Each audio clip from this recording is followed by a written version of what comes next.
if you're listening to secularism, if you're listening to governments, if you're listening to the institutions that are running the world, you're being told exactly the opposite of what's true. And here's a wonderful example. Financing is a disease. Have you ever heard the banks say that? Have you ever heard governments tell you that? Mortgage brokers tell you that? Nobody's ever going to tell you that. But here's the reality. It's a sickness. The trust factor is your ticket to a better life. The trust factor shows you how to get through the night. Hi, everybody. Thank you for joining us on another episode of the Trust Factor podcast. As you've noticed, I'm sure, we're getting really practical in the book. We're talking about things that apply to every single one of us. That's what I love about Torah. It's not all esoteric. It's not all up in the mind. It's not Jewish mysticism every day, things that you can't really connect to, or Gemara that in many cases, oftentimes, again, you can't connect to simple principles. You have to make them apply in today's day and age. This Torah that we're learning, the book that we're learning from, is really all about practical use, practical application of Torah in our daily lives. So we're talking about a business person, somebody who works for himself, an entrepreneur, has to deal with customers and vendors and employees and all kinds of different people that we deal with on a daily basis. And we established yesterday, and what I want to reiterate for everybody, if you want peace of mind, if you want to be able to go into your business the same way you would go into a job and still have the same potential for success, because in our minds, there's a disconnect. In our minds, I'm a business owner. That means I can't just be an employee. And to an extent, that is very wrong. The book is telling us you can act like an employee or you can act like a CEO. You determine which one you want. The one who acts like a CEO is going to take on that much more responsibility. That heavy weight sits on his shoulders, or he gives it off to another CEO and allows God to run the show. And if you make God your CEO, suddenly you don't have all of those burdens and stresses. Let's read the way he puts it in the book. He says, remember, he's talking to an individual, a merchant who came to him to discuss his problems. And he said, as a clerk, if you decide to be a clerk, then you could concentrate on doing your job and let the big boss, the creator, worry about the rest. Tons of pressure would fall off of your shoulders. You have no way of knowing if the individual that you're about to contract with, that you're about to do business with, doesn't matter if it's a supplier or if it's a customer, you have no idea if they're honest or not. You have no idea what they're about to do to you. They could be your best customer ever, or they could be the bane of your existence. They could be the reason you want to get out of the industry, or they could be, in fact, the customer or the supplier that puts you out of business. You don't know that. You therefore must pray to the Creator, asking for assistance and guidance in every transaction that you make. He who puts his trust in the Creator will be surrounded by divine compassion. I don't know if this guy's coming to put me out of business. It's happened to me before where I've had terrible customers. I've had terrible vendors that you can't rely on. That's a real problem. Or tradespeople. When your equipment goes down, your machinery is not working, your business effectively comes to a grinding halt. And if you don't have a maintenance person, if you don't have a tradesperson at your beck and call, you're in trouble.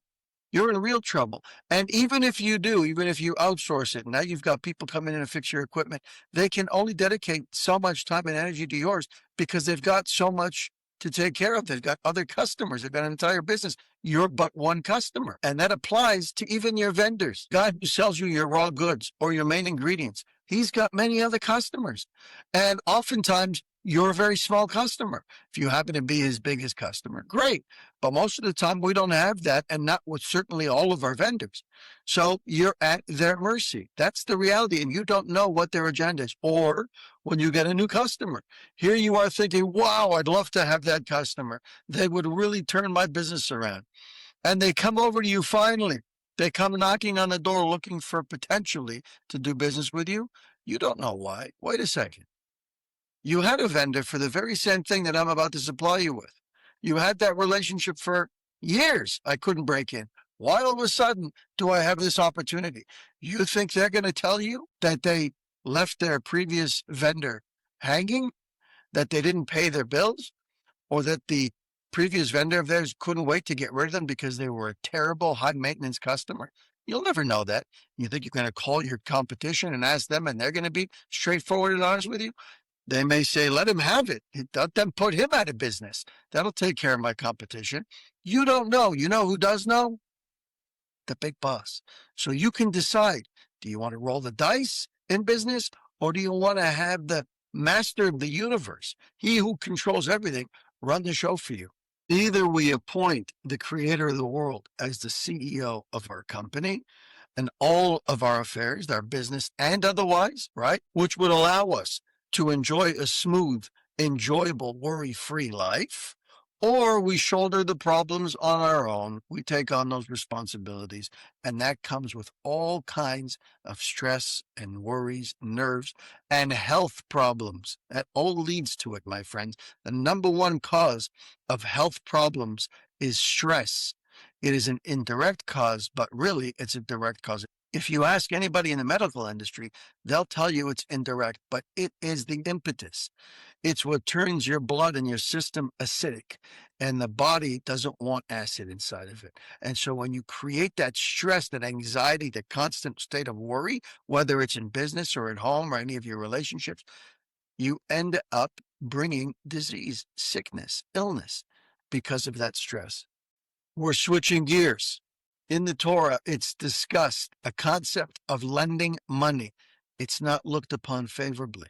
As Jews, we're not allowed to take interest on money lent. Yeah, he's about to get into this whole concept of financing over here. Borrowing money, which is not a strange idea to somebody who's in business. And today, it's not a strange idea to 98% of the population. Everybody is leveraged to their teeth. Everybody's got visas. They're all filled up or close to being maxed out. Everybody's carrying huge mortgages on properties these days with the prices of real estate being what they are. Financing and debt is a way of life in our culture, in our society, in Western democracies. What does he say about it? What does the Torah say about it? It's exactly the same. He says financing, borrowing money, is a disease. If you're in business and you're a secular individual, that's exactly the opposite of what you've been taught.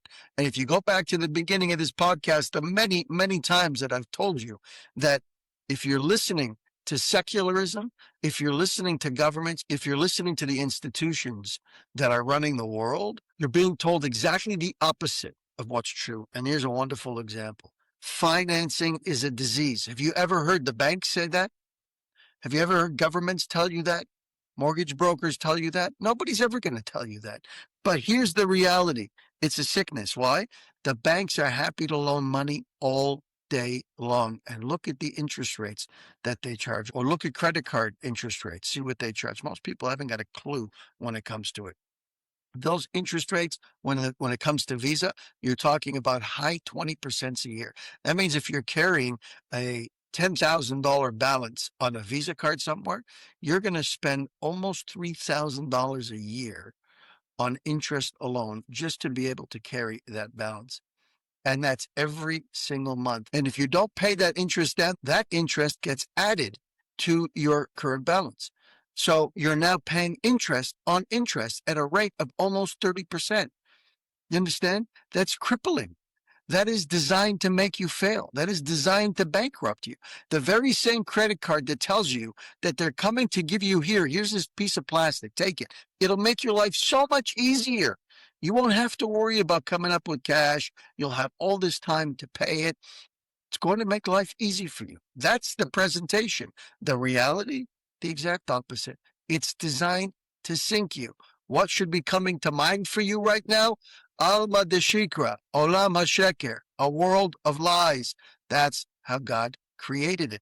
Here's another wonderful example. I've been giving you, the book has been giving you many examples proving just that this is a world of lies. You have to walk around with your eyes open.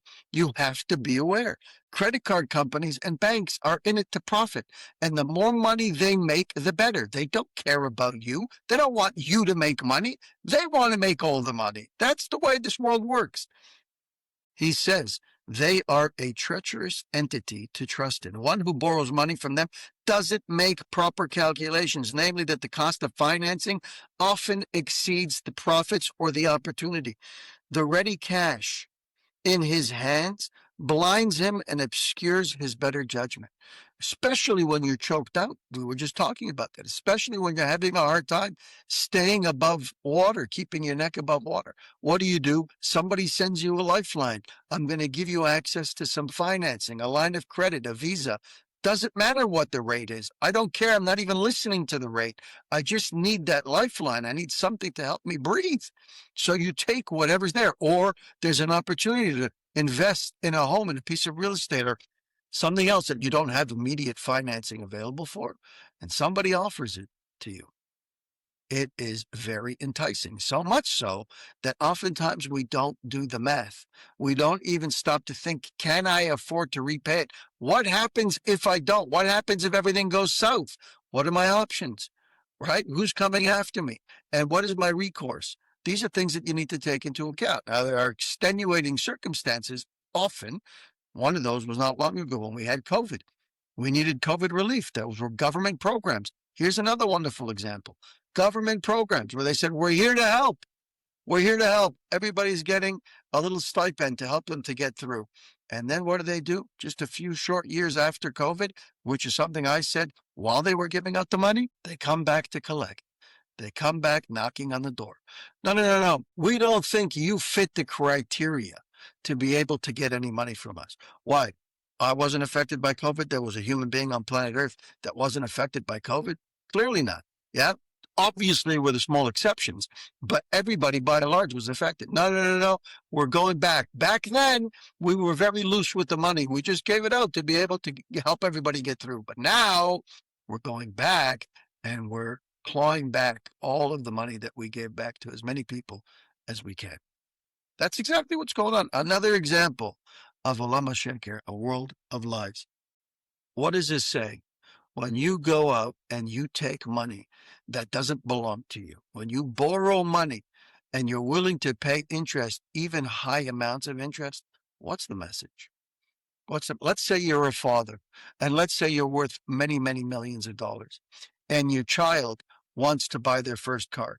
And so instead of coming to you and saying, Dad, I'd love to be able to buy my first car. Can you help me with it? He decides to not say anything and go to a loan shark and pay 30% interest on that money to be able to buy a car. What do you feel as a parent? You feel like your child doesn't get it. Your child makes bad decisions. Your child doesn't value your relationship. He doesn't recognize that he can come to you. There's something wrong with him. You want to shake him a little bit and say, wake up, kid. I'm right here. What makes you think I wouldn't help you with this? Why would you go and spend all that extra money on interest to buy a car when I'm right here and I'm perfectly happy and ready to help you? It doesn't make any sense. So what you're doing when you go to borrow money, it is a clear message to your creator, Hashem. I don't know where my money comes from. I don't know that it's you. I've heard about it, but I simply don't know. And clearly my actions are indicating that I haven't clued into it yet. When somebody recognizes that what they have is perfect, it is exactly what they need to have at any given time, not a drop more and not a drop less. When you recognize that because you know where it's coming from and you know that he knows everything that ever was, is, and will be, then it makes sense and you become content and you don't build up all that stress and worry and fear and all of those negative emotions that we said earlier will only end up in illness. God forbid we should ever have to deal with that. Remember, guys, work on yourselves daily. Who runs the show? Who provides you with your livelihood? When you recognize that, everything starts to change. Have an amazing day. Thank you for spending time with us on the Trust Factor podcast. If you've heard something today that moved you, save this episode and share it with someone who might need to hear it. Be sure to subscribe so you don't miss upcoming conversations that challenge, empower, and uplift. And if you're on social media, connect with us. Leave your thoughts. Drop a quote that resonated with you. Hashtag the Trust Factor podcast. Until next time, keep growing in your trust and keep living with purpose. I'm Jesse Revivo, and this has been the Trust Factor Podcast. Thanks for listening.